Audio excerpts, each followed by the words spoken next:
You're listening to Procurement 6, the weekly podcast from the team at Art of Procurement that summarizes this week in procurement in just 6 short segments. Hi there, I'm Philip Ideson, and today is Friday, January 14th, 2022. 6. Procurement 6 is a new podcast from Art of Procurement that will be published in the Art of Procurement feed every Friday morning at 6 a.m. US Eastern Time.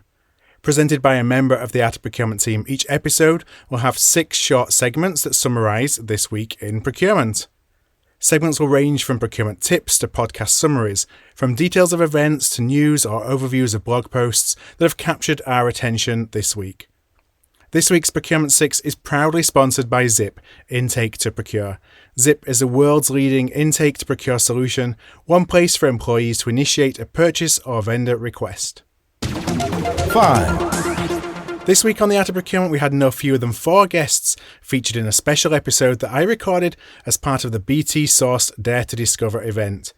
I was joined by 3 successful procurement tech founders and investors discussing where they are making their bets to spur procurement innovation. One of my highlights from the discussion was from Chirag Shah, a serial procure-tech entrepreneur and now executive chairman of Symphony. I asked Chirag about how much procurement professionals need to know about blockchain. Chirag discussed the notion of enabling technology versus infrastructure technology. I think we need to think about technology. I think about technology in 2 different ways. I think what you've got is enabling technology and infrastructure technology.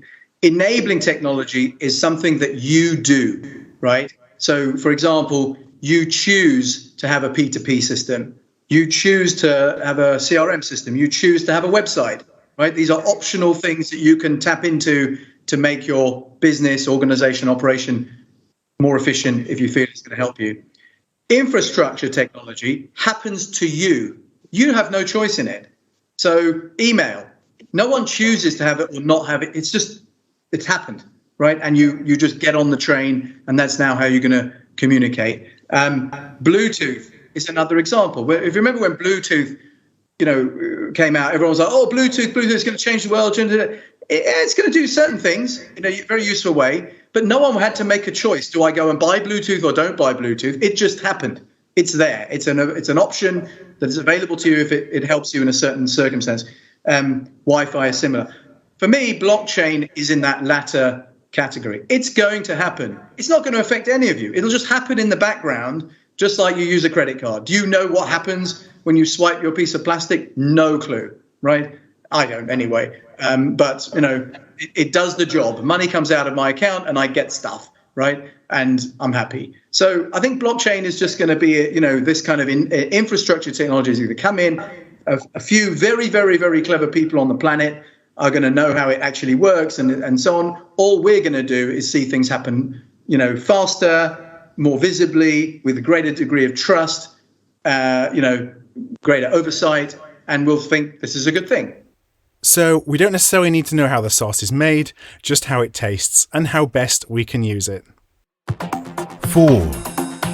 Much has been written about the supply and demand imbalances for car hire over the last 18 months, as rental companies shed huge portions of their fleet to raise cash during the pandemic, with demand returning now to the leisure market. So what does that mean for the corporate buyer of car rental here at the start of 2022?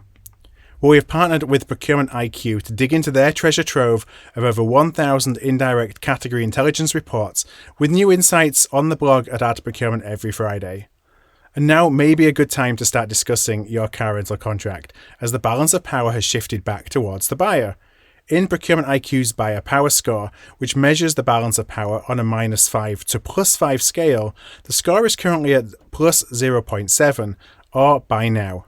I encourage your travellers to book with as much advance notice as possible right now, as rates are fluctuating heavily the closer you book to the time of travel.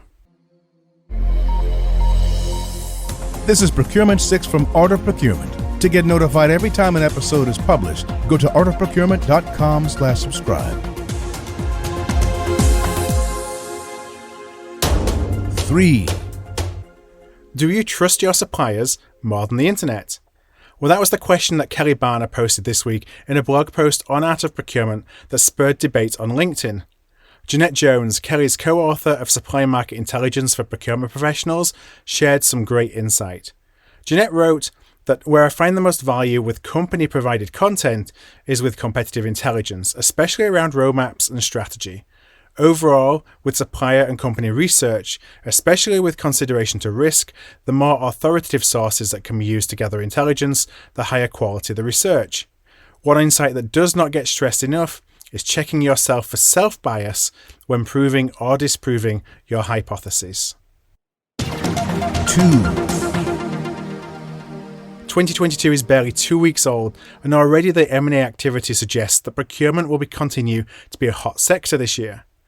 In the past week, activities include Symphony, who we mentioned at the top of the podcast today, buying EC Sourcing, AP automation specialist Esker buying 50.1% of Market Dojo, with a plan to purchase full control over the next 4 years, and consulting company Blackline, who specialise in tech integrations and particularly Workday, bought by Kainos. We expect to see a lot more activity this coming year. The procurement tech market is booming, with unprecedented investments being made. One piece of advice though on the buyer side, ensure that you have provisions in your procurement tech contracts that give you options should a change of control event occur. 1.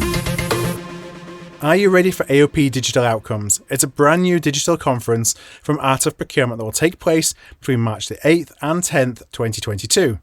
Each day, for 2 hours a day, we're going to be taking a different approach to discussing procurement transformation and focusing on what matters the most, the outcomes that digital transformations deliver.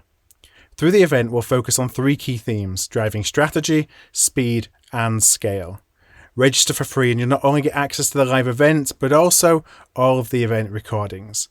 And we also just announced our first in the popular AOP Live webinar series for 2022.